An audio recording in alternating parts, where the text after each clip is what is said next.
I used to tell everyone my son was my pride. Now I can't even say his name without shaking. That line used to make me smile. The part about pride, I mean. I raised Daniel alone after his father passed. Every lunch I packed, every school bill I paid, every late night waiting for him to come home from parties. It all felt worth it because he was my purpose, my only one. The house used to feel alive when he was around, full of laughter, music, chaos. Now it's just quiet, a middle-class home with a picture-perfect front yard, neat curtains, and too many framed memories of a boy who used to hug me like he meant it. These days, he only comes when he needs something. Money, mostly. He calls them loans, but I've stopped pretending they'll ever come back. Last week, he showed up at my door, unannounced as usual. "Hey, Mom," he said, striding in like he still lived here. "You got any coffee?" I smiled, trying to hide how much I'd missed him. "Of course, honey. Sit down, He waved me off. "Actually, I'm kind of in a rush. I just need to borrow a couple $100. I'll pay you back next week." My hands froze mid-motion. "Daniel, it's only been 2 weeks since—" Yeah, I know," he interrupted. "The business deal's just taking longer than expected." I nodded like I believed it. Like I didn't notice the brand new watch on his wrist. That was how it always went. His quick visits, empty promises, and that lingering smell of someone else's expensive perfume. I thought maybe I was overthinking things, but deep down, something didn't feel right. He started bringing a woman with him. Melissa. Pretty, polished, and completely uninterested in me. She never called me Mrs. Brown or even Mom, just her. Once I overheard her say, "Why does she still keep all this old junk?" when she thought I couldn't hear. My heart squeezed so tight I had to excuse myself to the kitchen. Still, I told myself, he's just under stress. They're young. Maybe I'm too sensitive. That's what mothers do. We explain away the little cracks until they become craters. But one afternoon, something shifted. I was cleaning the living room when I noticed my jewelry box missing from the dresser. It wasn't valuable, just costume pieces, a few old keepsakes. But it was mine. I turned the house upside down looking for it. Finally, I sat down and whispered to myself, maybe I moved it and forgot. But that night, as I was setting the table for dinner, I caught sight of something small on the shelf. My jewelry box, back in its place, perfectly centered, dust wiped away, almost too perfect. I didn't tell anyone, but something inside me broke that day. I needed to know what was going on in my own home, so the next morning, I called a technician to fix the small indoor camera in my living room. I told him it was just for security in case of intruders. I didn't mention that I had one very specific intruder in mind. After he left, I synced the camera to my phone and placed it quietly behind a vase on the shelf. Then, I forgot about it. At least that's what I told myself. Days passed. Daniel came and went, always with a new excuse, always with that same hollow smile. One evening, I handed him a cup of tea and said softly, "You've been busy lately. Everything okay?" He didn't even look at me. "Yeah, it's fine. Just a lot going on. You wouldn't get it." I forced a laugh. "Try me." He looked up then, eyes sharp. "You still don't trust me, do you, Mom?" His tone had an edge, part mockery, part challenge. "Of course I do," I said quickly, my voice barely above a whisper. "I just worry." He leaned back, smirking. "You always do." The silence that followed wasn't the warm kind. It was heavy. The kind that fills the space between two people who used to know each other and don't anymore. When he left that night, I stood by the window watching his car drive away. The headlights disappeared, but the ache in my chest didn't. I walked through the house, trying to shake it off, trying to remind myself that he was still my son. That love was supposed to forgive, but as I passed the shelf, my eyes landed once more on that jewelry box. It sat there, gleaming under the lamplight, perfectly positioned, untouched, innocent-looking.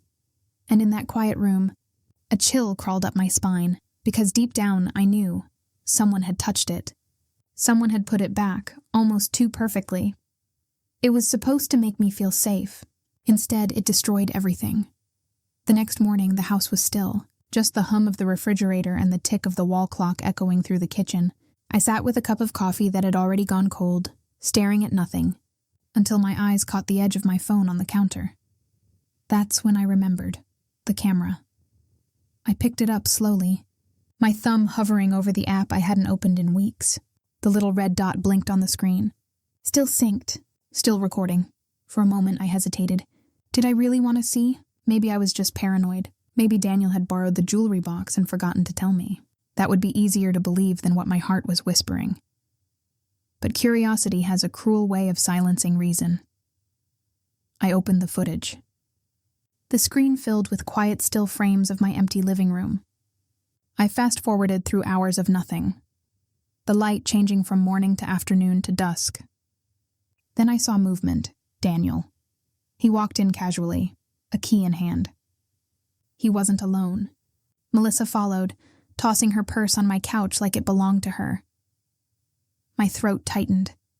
They moved around the house like they owned it. Melissa flopped onto the sofa, scrolling her phone, while Daniel disappeared into the kitchen. A moment later, she called out, "She still keeps those ugly curtains? God, this place smells like old soup." Daniel's voice floated back. "That's Mom for you.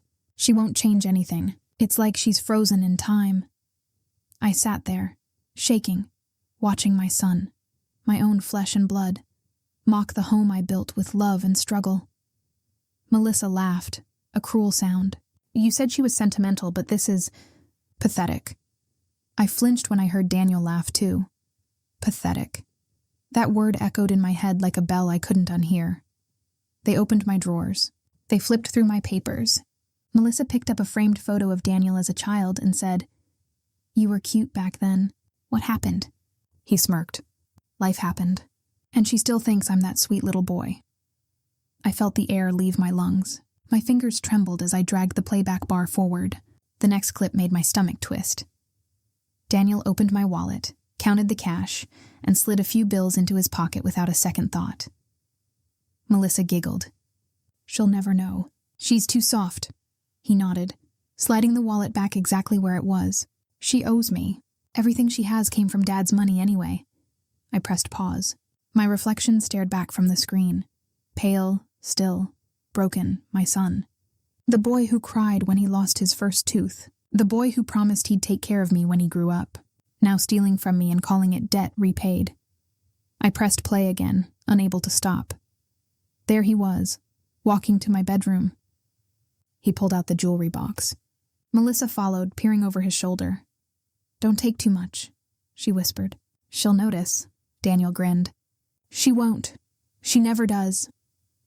Then he picked up one of my bracelets, a simple gold one my husband had given me on our 10th anniversary, and slipped it into his pocket. Melissa laughed softly. "You're terrible." He leaned in to kiss her. "That's what makes me good at it." I froze. My breath came out shaky and uneven. How long had this been happening?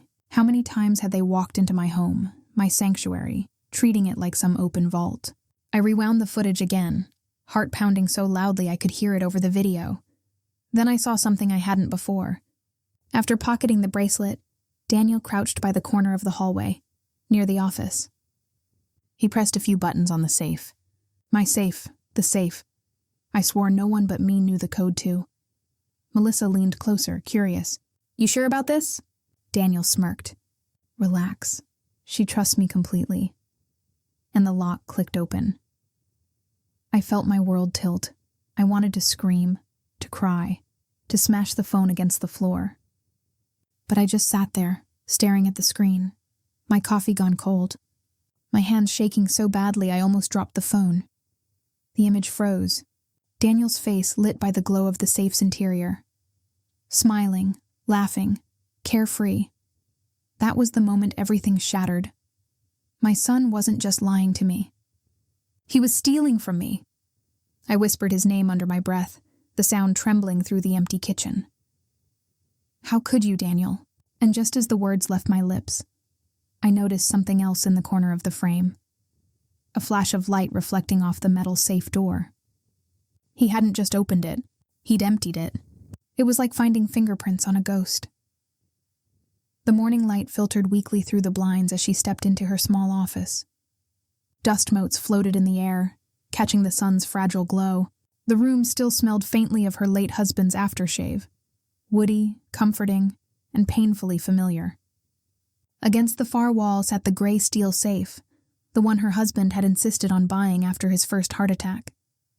"For emergencies only," he'd said, pressing her hand. Now her eyes were drawn to it as if it were breathing. "He knew the code," she whispered. "I never told him."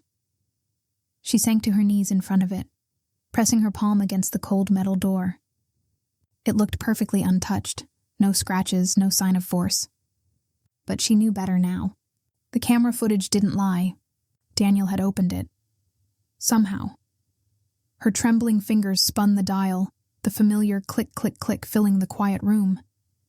When the door opened, her heart dropped. Everything looked in order. The envelopes were stacked neatly, just as she'd left them. The small velvet box where her husband's wedding ring used to rest still sat in the corner, but when she lifted it, empty. Her breath hitched. The air felt thinner. She checked the envelopes next. Emergency cash, her husband's old notes, the savings she'd carefully guarded since the funeral. Each one was lighter than before, the paper edges soft from too many fingers. And then near the bottom she found it. A single crumpled piece of paper, folded once carelessly. She smoothed it out with shaking hands. "I'll pay you back soon, promise. No name. No signature." Just those words, scrawled in the same hurried handwriting she'd seen on every birthday card from her son. Her throat tightened. She remembered. The hospital 5 years ago. Her lungs had collapsed after the flu, and Daniel had been the only one nearby. She'd been weak, her mind fogged with painkillers, and she'd told him the code. "Just in case you need to pay a bill," she had murmured. He'd nodded, holding her hand, swearing he'd never touch it without asking. She wanted to believe he'd forgotten, but he hadn't. She sat at the desk, the weight of betrayal pressing into her chest. The room seemed smaller now, suffocating. Her hand reached for her phone, the same phone that had shown her everything last night. She opened the gallery and scrolled to the screenshots she'd saved from the footage. Frame by frame, Daniel's back as he entered, his girlfriend's smirk as she leaned against the wall, his hand twisting the safe's dial like he'd done it 100 times, the flash of her husband's ring between his fingers before he pocketed it. She pressed her lips together, swallowing a sound that was half sob, half rage. No one would believe her without proof. She started to write, listing every missing item, every frame from the video, every word from that note. She saved each image twice, emailed them to herself, and printed copies on her old inkjet printer. The rhythmic hum of the machine filled the silence. And then her phone buzzed. The name on the screen made her chest tighten. Daniel. For a moment, she almost didn't answer. Then she did. "Hey, Mom." His voice came light, casual, like nothing had happened. "Can you transfer another $2,000? I'm short on rent this month." Her throat went dry. "Daniel, did you come by yesterday?" A pause, too long. Then a forced laugh. "No, why?" She felt her pulse rise, her hand clenching around the phone. "No reason," she said softly. "Everything okay?" he asked. "Fine." Her voice trembled, but she kept it steady enough. "I'll transfer it tomorrow." "Oh, thanks, Mom. You're the best." The call ended with a cheerful tone. She stared at the screen until it dimmed to black. The quiet that followed felt deafening. For a long moment, she didn't move. She just sat there, listening to the hum of the refrigerator in the next room, the creak of the old house settling. Then she looked at the safe again. Her late husband's ring was gone. The savings were gone. But worse than all that, her trust was gone too. Her lips barely moved as she whispered to the empty room. "You owe me nothing now, Daniel." Her eyes hardened. The hurt was still there, but beneath it something colder began to take shape. Not grief, not sadness, a quiet fury. She took the paper note and folded it neatly, sliding it back into the safe. Then she locked it, one final click echoing in the stillness. She would not transfer the money tomorrow. She already knew she wouldn't. If he could lie so easily, then so could I. The words lingered in her head like a dare. It had been a week since she found the note, the missing ring, the hollow truth of her son's betrayal. In that time, she hadn't called him. She hadn't transferred a single cent. She had only watched the recordings, the timestamps, the way his hand moved when he opened her safe as if he owned it. Now she was ready to see how far he would go. The morning sun spilled through the curtains as she stood in front of her mirror, brushing her hair with slow, deliberate strokes.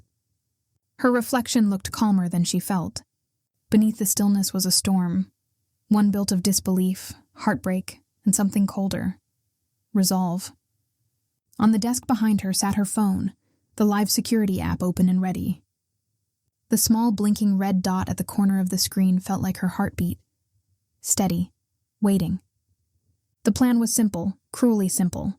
She'd told Daniel she was visiting her sister out of town for the weekend. She'd made sure to mention it casually during a brief text exchange, sprinkling in words like, "You can come by if you need to grab anything." A soft invitation, a trap disguised as kindness. The bait was already set. Inside the safe, she had placed a new envelope. Crisp, heavy, labeled in bold letters. Insurance money. Inside were only paper bills printed from her old copier, cut carefully and stacked to look real.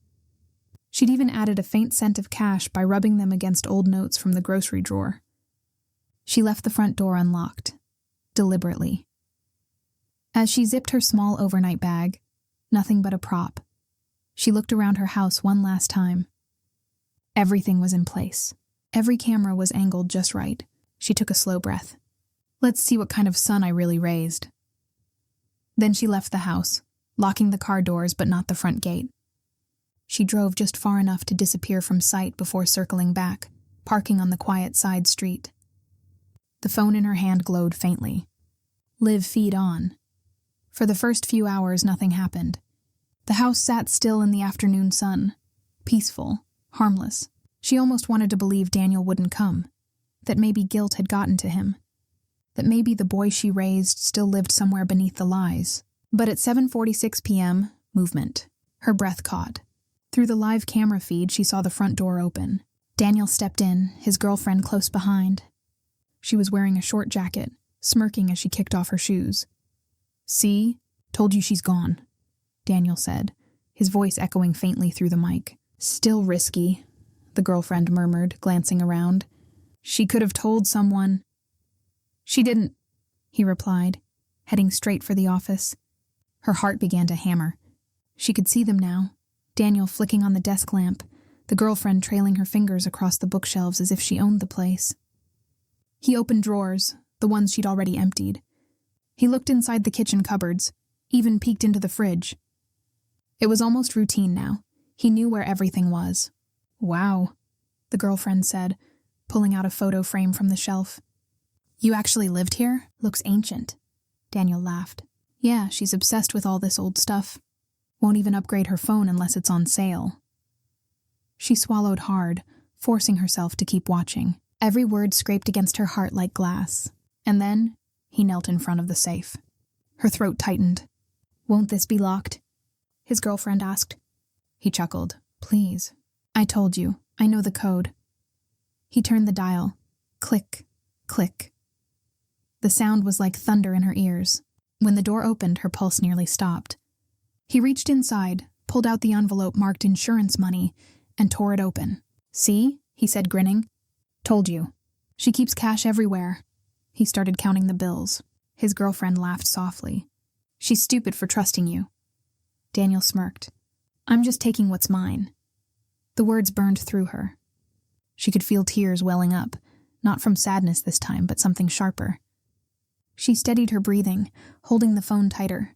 Every second was being recorded, every word, every smirk. He tucked the envelope into his jacket pocket and stood, glancing around. "Let's go before someone sees the lights." They left the same way they came in, calm, casual, as if they hadn't just stolen from the woman who gave them everything. She watched them until they disappeared down the walkway. Then she sat back against the seat of her car, her chest rising and falling in uneven rhythm. She didn't cry. Not this time. The feed continued streaming quietly, showing her empty living room, the faint reflection of her husband's photo on the wall. She lifted the phone to her lips, her voice barely above a whisper. "You just stole from the wrong woman." The screen caught the words. Her face reflected faintly in the dark glass. Eyes steady, no longer the soft, forgiving mother. No, this time she was something else entirely, and as the night deepened, A single thought burned in her mind, one that would carry her through what came next. If he wanted to play games, then she would show him how a mother ends them. He came over smiling, as if nothing had happened. That smile, it used to melt her heart. Now it only made her stomach twist. The sun filtered through the curtains as she wiped the kitchen counter, pretending she hadn't spent the night replaying his betrayal. The doorbell rang twice, his usual rhythm. She forced herself to breathe, to keep her hand steady as she opened the door. "Hey, Mom," Daniel greeted, his grin wide, his tone light. "Thought I'd surprise you." Behind him, parked at the curb, was the same dark sedan.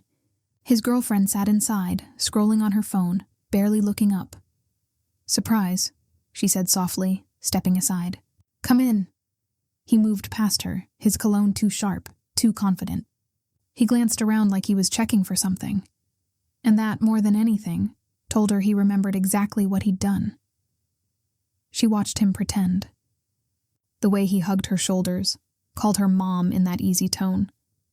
The same mouth that had said, "I'm just taking what's mine." He settled at the table, grabbing an apple from the bowl. "So how was your trip?" She smiled faintly. "Quiet, peaceful, that's good." He took a bite. "You deserve it after all the stress lately." The hypocrisy nearly made her laugh. But she stayed still, her face calm, her voice gentle. "Actually, something odd happened while I was gone." His hand froze mid-air. "Oh?" "Yes," she said slowly, watching his eyes. "I opened the safe this morning. A few things are missing. Maybe I misplaced them, but—" She let her voice trail off, deliberately uncertain. Daniel's expression flickered, a flash of panic, gone as quickly as it came. "You probably did," he said with a light laugh.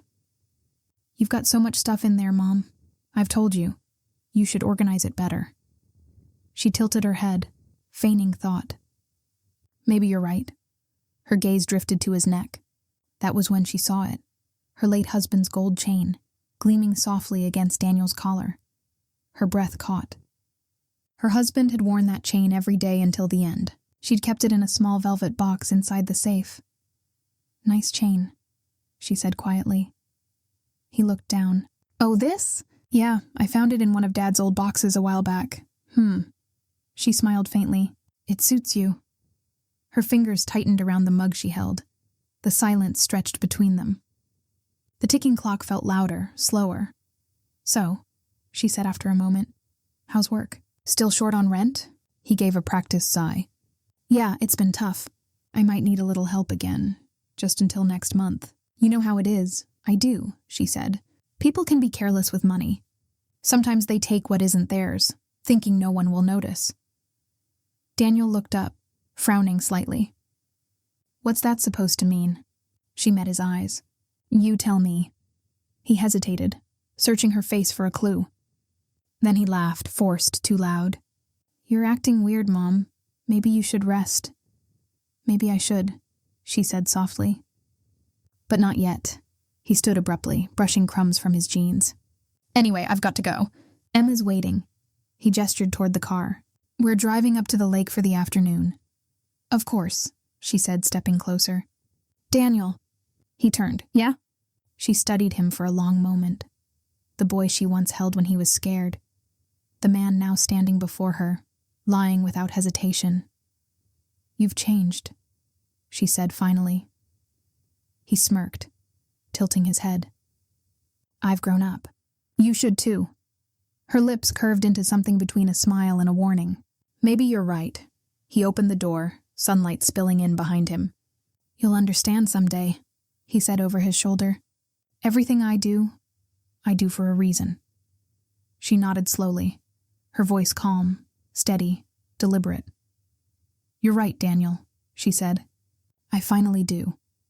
He paused, looking at her as if trying to read the meaning behind her words. Then he shrugged and walked out, heading toward the car.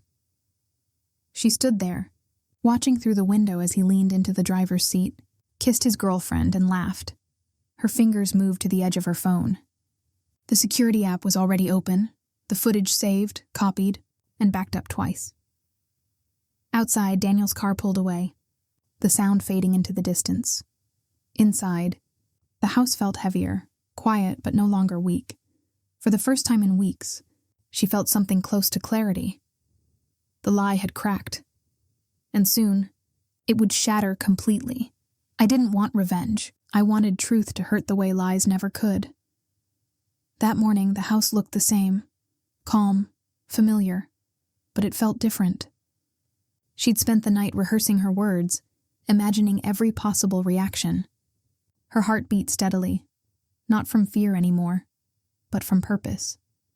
She brewed coffee for two, the way she used to when Daniel was still her sweet, honest boy.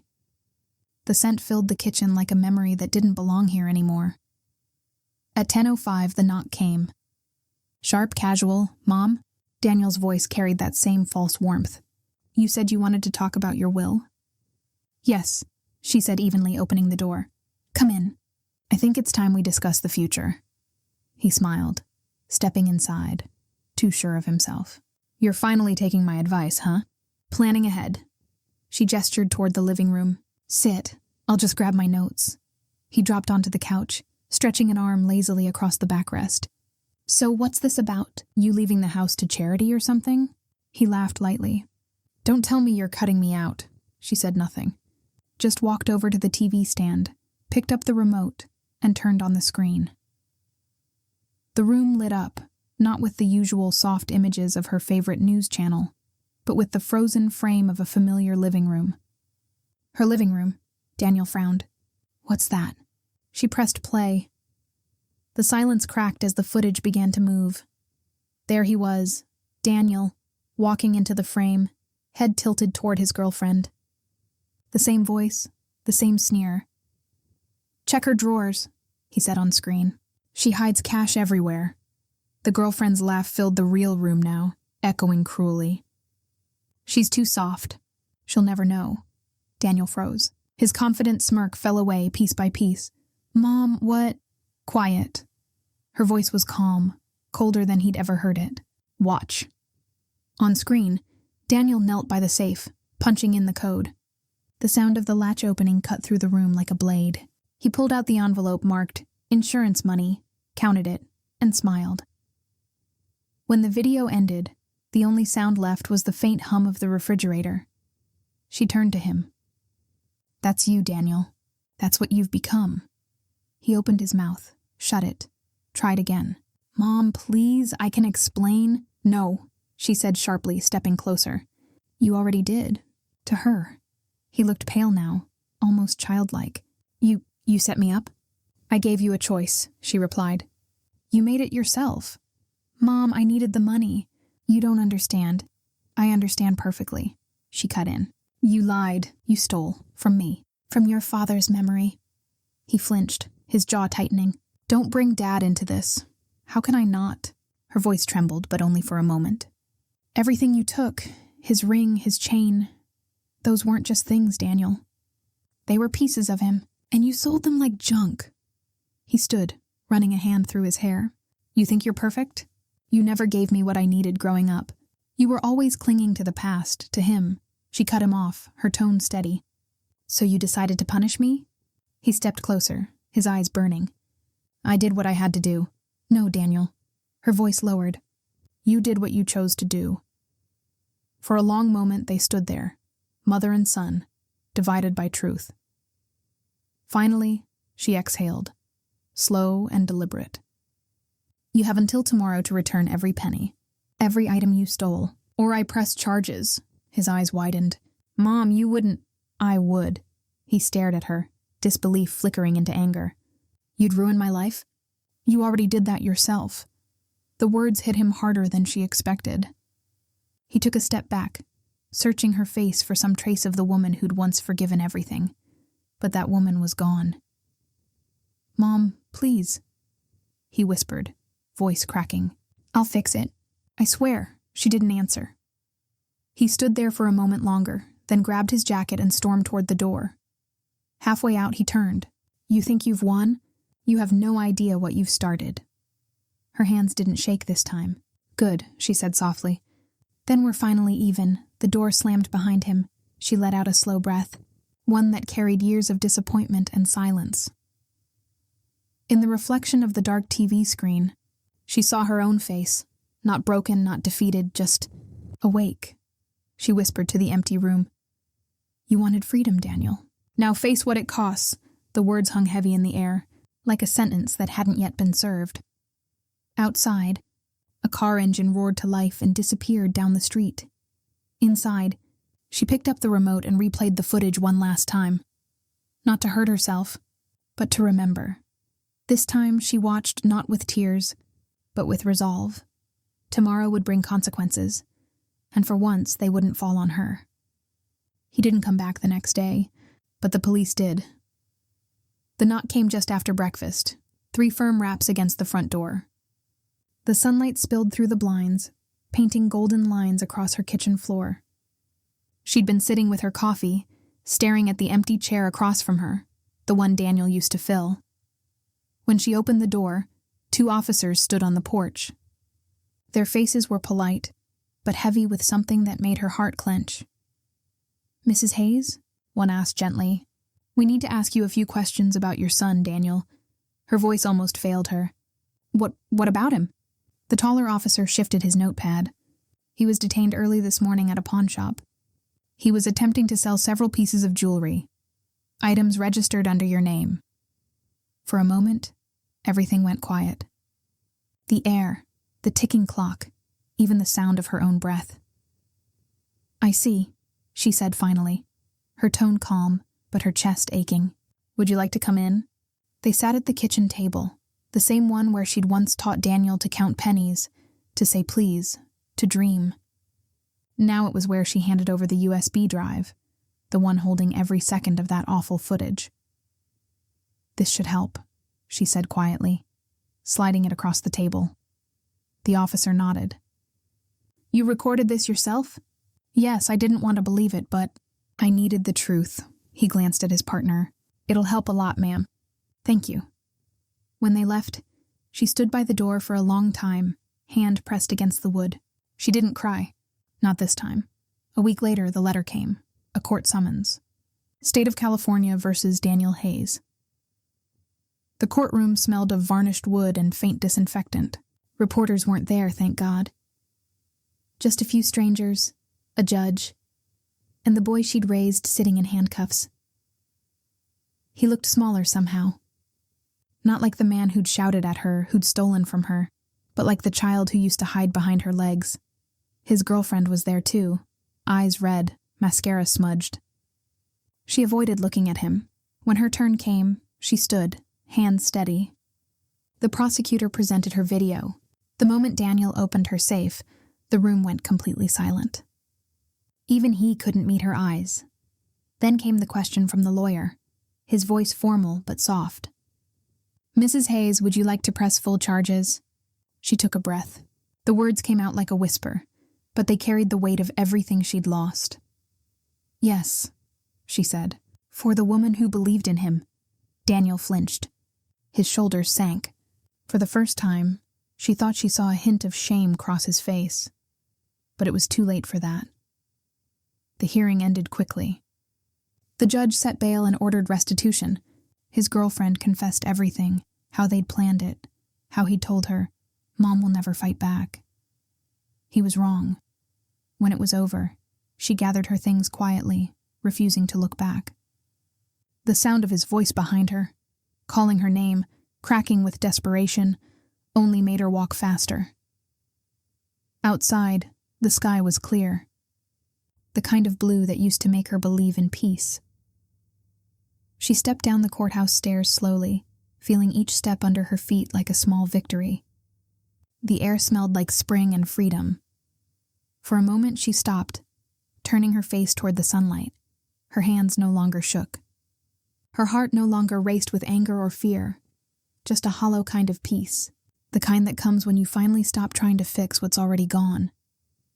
She looked out at the street, cars passing, people laughing, the world still moving forward, and for the first time in a long time, she allowed herself to do the same. She whispered it softly to the wind, a line meant only for herself. Now I can breathe again. The house is silent again, but I keep the camera running. The hum of the refrigerator fills the empty kitchen. Outside, birds sing against a sky too blue for how she feels inside. For weeks now, silence has been her companion, soft, forgiving, almost gentle. No more footsteps storming through the hall, no raised voices, no fake apologies, just quiet. She moves slowly, rearranging picture frames on the shelf. Some are gone now, the ones of Daniel as a boy, his toothy grin, his arms wrapped around her shoulders, are tucked away in a box under the bed. What remains are the landscapes, the flowers, and a new photo of herself, taken by a friend. She looks at it sometimes and thinks, she looks peaceful. I want to know that woman better. In the corner of the living room, the small security camera blinks softly. It's almost part of the decor now, an unblinking witness, steady and loyal. She doesn't need it anymore, not for protection, not for proof, but she can't bring herself to turn it off. Sometimes, late at night, she sits with a cup of tea and watches old recordings. Not of the theft, not of the betrayal, but of the ordinary days before it all. Daniel fixing the light bulb, laughing, asking what's for dinner. It hurts, but it also heals in a strange way. She studies the way his smile used to reach his eyes, and the way it stopped doing that long before she noticed. She whispers to the empty room, I should have seen it sooner. The memory of his face in court flashes through her mind. The pale shock, the trembling lips, the way he couldn't meet her eyes. That was the moment she realized she didn't lose a son. She lost an illusion. The boy she raised was gone long before the lies began. What stood before her was someone else, someone she couldn't save. Her friend, Carol, drops by with groceries. The place looks brighter, she says, glancing at the new curtains and freshly painted walls. It feels lighter, she answers. Like I finally opened the windows after a long storm. Carol's eyes drift toward the blinking camera light. You're still keeping that on? She smiles faintly, her voice calm. Yes, it reminds me to see things clearly. Carol frowns gently. You think you'll ever forgive him? I already did, she says after a long pause. Not for him, for me. But forgiveness doesn't mean forgetting. When Carol leaves, she walks back to the camera, adjusts its angle slightly, and sits in front of it. For a moment, she stares directly into the lens. Her reflection stares back, older, wiser, unafraid. She picks up a pen and a folded sheet of paper. The letter she started days ago still waits for the last line. She reads the beginning again. Dear Daniel, I forgive you, but I won't forget. Because forgetting would mean losing myself again. She adds one final sentence. Her hand steady. I hope one day you'll see the truth the way I finally do. She folds the paper neatly and slips it into a drawer, knowing she'll never send it. The afternoon sun spills across the floor, warming the quiet house. The camera's red light keeps blinking, steady, alive, constant. She breathes in, slow and deep. This time, she whispers to herself, I'll never forget to keep it on. If this story moved you, hit subscribe and share your thoughts below, because every truth deserves to be seen.